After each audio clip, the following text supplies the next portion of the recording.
ഈ വേനൽക്കാലത്തുള്ള മഴ എങ്ങനെ ഈ കൃഷിയെ ബാധിക്കുന്നു? നമ്മളിപ്പോൾ വേനൽക്കാലം കൃഷി ചെയ്യുന്നത് പിന്നെ വയലിലാണല്ലോ. അപ്പോൾ തടമെടുത്തിട്ടാണ് ചെയ്യുക. സാധാരണ വെള്ളം ഒഴിച്ച് കൊടുക്കാൻ വേണ്ടി തടമെടുത്തിട്ടാണ് ചെയ്യുക. അപ്പോൾ മഴവെള്ളം വാർന്നു പോകാനുള്ള ഒരു സംവിധാനം വയലിലില്ല വേനൽക്കാല കൃഷി.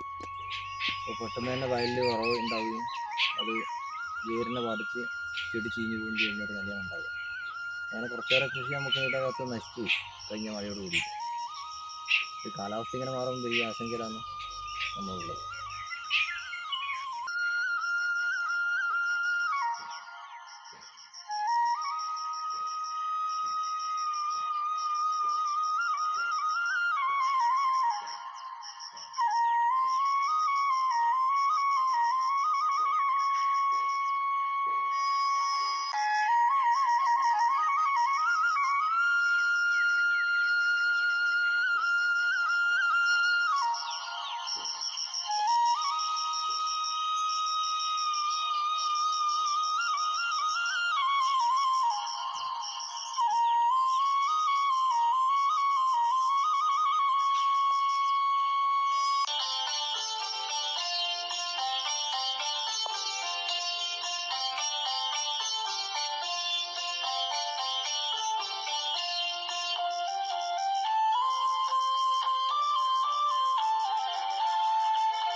ചാലുണ്ടാക്കിയിട്ടാണ് വിൽക്കുന്നത് സാധാരണ നടക്കുന്നത്. ഞാനിപ്പോൾ ഡ്രിപ്പ് ആയതുകൊണ്ട് തന്നെ ചാലാക്കാതെയാണ് നട്ടിട്ടുള്ളത്. അതുകൊണ്ട് എനിക്ക് ഇങ്ങനെ ബാധിച്ചില്ല. മറ്റുള്ള ചാലുണ്ടാക്കി നട്ടിട്ടുള്ളവർക്കെല്ലാം മഴ വലിയ ദോഷമാണ് ചെയ്തത്. അപ്പോൾ ഈ ആദ്യഘട്ടത്തിലുണ്ടായ മഴ എങ്ങനെയാണ് ബാധിച്ചത്? ആദ്യഘട്ടത്തിലുള്ള മഴ നമുക്ക് നടാൻ വൈകി. കണ്ടത്തിൽ മഴയുള്ളത് കൊണ്ട് തന്നെ വെള്ളം വാർന്നു പോയില്ല, ട്രാക്ടർ അടിക്കാൻ പറ്റിയില്ല. അതുകൊണ്ട് വിഷുവിന് വിളവെടുക്കാൻ വേണ്ടി പറ്റാത്തൊരു സാഹചര്യം നിൽക്കുന്നു. വിഷു കഴിഞ്ഞ് ഒരു 1.5 ആഴ്ച കഴിഞ്ഞാൽ മാത്രമേ വിളവ് തുടങ്ങൂ. ഈ വിഷു വിപണി ലക്ഷ്യമാക്കിയിട്ട് ചെയ്ത കൃഷിയായിരുന്നു. വേനൽക്കാലത്തെ കൃഷി എന്ന് പറയുന്നത് പ്രധാനമായിട്ടും വിഷുവിന് ലക്ഷ്യം വെച്ചുകൊണ്ട് തന്നെ ചെയ്യണം. അത് ഈ മഴ പ്രതികൂലമായിട്ട് പാടില്ല. നേരത്തെ നമുക്ക് നിലമൊരുക്കിയിടാൻ വേണ്ടി പറ്റില്ല. ഇപ്പോഴൊരു 4-5 ദിവസത്തെ മഴ കൂടി ഉണ്ട് എന്നാണ് കാലാവസ്ഥ നിരീക്ഷണ കേന്ദ്രത്തെ അറിയിപ്പല്ലേ. 4-5 ദിവസം മഴ തുടർച്ചയായിട്ട് പെയ്തില്ലെങ്കിൽ നമ്മുടെ പച്ചക്കറി പിന്നെ ഇങ്ങോട്ട് വരേണ്ട കാര്യമില്ല. ഒന്നും ബാക്കി ഉണ്ടാവില്ല. മുഴുവൻ വയൽ ഉറന്ന് വെള്ളത്തിലാവും. 2 ദിവസം കൊണ്ട് തന്നെ ചെടി മുഴുവൻ ചീഞ്ഞു പോകും. ഇതിന് ഇൻഷുറൻസ് ഇൻഷുറൻസ് ഇത്തവണ ചെയ്തിട്ടില്ല. അതിനെപ്പറ്റി അന്വേഷിക്കുക. വേനൽക്കാലത്ത് അങ്ങനെ പ്രയാസം ഉണ്ടായില്ല. നമ്മൾ വെള്ളം കോരി കൃത്യമായിട്ട് വിളവ് കിട്ടുന്നൊരു സമയമാണ് വേനൽക്കാലം എന്ന് പറയുന്നത്. നല്ല വിലയും ഒക്കെ കിട്ടുന്നത്. ഈ കാലാവസ്ഥ ഇങ്ങനെ പ്രതികൂലമായിട്ട് നിൽക്കുമ്പോൾ വലിയ ആശങ്കയാണ്. ശരിക്കും ഇപ്പോഴേ വിളവെടുപ്പിന് സമയമായിക്കൊണ്ടിരിക്കുന്നു. വിഷു അടുത്ത ആഴ്ച മുതൽ കൃത്യമായിട്ട് വിളവെടുപ്പ് തുടങ്ങേണ്ടതാണ്. നമ്മൾ നടാൻ വൈകിയത് കൊണ്ട് വീണ്ടും ഒരാഴ്ച അങ്ങോട്ടേക്ക് പോകും. ഇപ്പം പൂടാൻ തുടങ്ങിയതേ ഉള്ളൂ. കൂടാൻ തുടങ്ങിയത്. വലിയ നഷ്ടം തീർച്ചയായിട്ടും ഉണ്ടാവും. പച്ചക്കറിക്ക് വിഷു കഴിഞ്ഞാലും ഡിമാൻഡ് കുറയൊന്നുമില്ല. പക്ഷേ ഈ മഴ ചതിച്ചാൽ വലിയ പ്രശ്നം. അപ്പോഴിവിടെ കാട്ടുമൃഗങ്ങളുടെ ശല്യം ഉണ്ട്. അതാണ് ഏറ്റവും വലിയ പ്രതിസന്ധി എന്ന് പറയുന്നത്. അതിന് നമ്മൾ സ്വന്തം നിലക്ക് തന്നെ തരണം ചെയ്തിട്ട് പോകും. അതിനോടൊക്കെ മല്ലടിച്ചിട്ടും ആണ് മുന്നോട്ട് പോയിക്കൊണ്ടിരുന്നത് അല്ലേ?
മധു ഫേസ്ബുക്കിൽ നട്ടാലെ നേട്ടമുണ്ടാക്കുക എന്നൊരു സന്ദേശമായിരുന്നു എന്നെ കൂടുതൽ അത് നമ്മൾ ഈ ആകർഷിച്ചിട്ടുണ്ടായിരുന്നു. കുട്ടികൾക്ക് ക്ലാസ് എല്ലാം എടുക്കാൻ പോയിട്ടുണ്ടല്ലോ, അത്യാവശ്യം കൃഷിയായി ബന്ധപ്പെട്ട്. അപ്പോൾ ഇവിടെ കഴിഞ്ഞ രണ്ടാഴ്ച മുന്നേ അല്ല, ഒരു മാസം മുന്നേ മുല്ലക്കൊടി വായനശാലയിൽ അവിടെ ബാലസംഘം കുട്ടികളൊരു കുട്ടി കർഷകനെ തിരഞ്ഞെടുക്കുന്ന പരിപാടി ഉണ്ടായി. അപ്പോൾ അതിനകത്ത് കുട്ടികൾക്ക് കാര്യങ്ങൾ വിശദീകരിക്കാൻ വേണ്ടി പോയപ്പോൾ കുട്ടികളോട് ഇങ്ങനെ കൃഷിയായി ബന്ധപ്പെട്ട പഴഞ്ചൊല്ലുകൾ ചോദിച്ചു. അപ്പോൾ പല പഴഞ്ചൊല്ലുകളും നമ്മൾ നേരത്തെ കേട്ടതാണ്, കുട്ടികളെ തന്നെ ആവർത്തിച്ചു. അപ്പോൾ അതിൽ ഒരു കുട്ടി, ഞാനിതുവരെ ഇത് കേട്ടില്ല, ഈ നട്ടാലേ നേട്ടമുള്ളൂ എന്നുള്ള ഒരു പഴഞ്ചൊല്ല് ഒരു പെൺകുട്ടി പറയുന്നത് ഉണ്ടായി. അപ്പോൾ അത് ആദ്യമായിട്ട് ഞാൻ ആ പഴഞ്ചൊല്ല് കേൾക്കുന്നത്. അങ്ങനെയാണ് ഞാൻ ഞാനും അത് ആദ്യമായിട്ട് കണ്ടത്. അപ്പോൾ അത് വല്ലാതെ മനസ്സിൽ തട്ടിയായിരുന്നു. നല്ലൊരു സന്ദേശമാണ് അത്. പിന്നെ ഒരു തലമുറ കൂടി ഒരു നല്ലൊരു സന്ദേശമാണ്. എന്തായാലും ഭംഗിയായി നടക്കട്ടെ, എല്ലാവിധ ആശംസകളും. കാരണം ഇന്നത്തെ കർഷകരുടെ പ്രതിസന്ധി അറിയാം, കാർഷിക മേഖല നേരിടുന്ന വെല്ലുവിളികൾ, കാട്ടുമൃഗങ്ങൾ, ഇതുപോലെ തന്നെ കാലാവസ്ഥ. എങ്കിലും മണ്ണോട് മല്ലടിച്ചുകൊണ്ട് നല്ലൊരു നേട്ടം ഉണ്ടാക്കാൻ മധുവിന് കഴിയട്ടെ എന്ന് ആശംസിക്കുന്നു. മധുവിന് മാത്രമല്ല, ഭാര്യയ്ക്കും കുട്ടികൾക്കും കുടുംബത്തിനും അച്ഛനും അമ്മക്കും എല്ലാവർക്കും കുടുംബത്തിനും മൊത്തമായിട്ടുള്ള ആശംസകൾ. ഓക്കെ.